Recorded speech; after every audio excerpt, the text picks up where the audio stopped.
تو کس سے بولوں یہ دیوار تھامے کوئی، کس سے کہہ دوں کہ بنیاد کو پر کرے، ایسی بستی میں کوئی مسیحا نہیں، ایسی بستی میں کوئی سنے گا نہیں، آج کل میں یہ دیوار گر جائے گی۔ کون سی دیوار؟ ہماری تہذیب کی دیوار گر رہی ہے، ہماری آنکھوں کے سامنے گر رہی ہے۔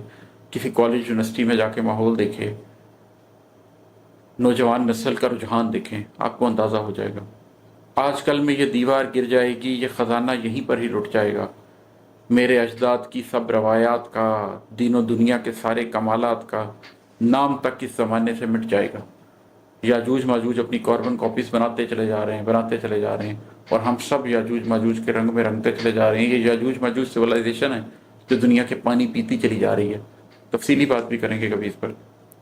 میری اگلی نسل اس خزانے کو حاصل نہ کر پائے گی، اپنی ہستی کو کامل نہ کر پائے گی۔ میں نے سوچا ہے اللہ کا نام لوں، میں نے سوچا ہے اللہ کا نام لوں، زور بازو سے ہی آج کچھ کام لوں، چاہے بستی سے روٹی نہیں مل سکے، کوئی پانی بھی پوچھے یا دھتکار دے، اپنے کاندھوں پہ اس بوجھ کو تھام لوں، میں نے سوچا ہے دیوار گرنے نہ دوں۔ یہی خضر علیہ السلام کی سنت ہے۔ جس بستی میں آپ کو پانی بھی نہ ملے، کھانا بھی نہ ملے، لیکن آپ اس میں دیکھیں کہ آپ کی آنے والی نسلوں کے لیے تمام اسباب لٹنے کو ہے، ان کے خزانے برباد ہونے کو ہیں، اور آپ کی نسلیں تباہ ہونے کو ہیں، تو پھر یہ مت دیکھیں کہ بستی آپ کے ساتھ کیا کہہ رہی ہے، یہ دیکھیں کہ آپ کے بازو میں کتنی قوت ہے۔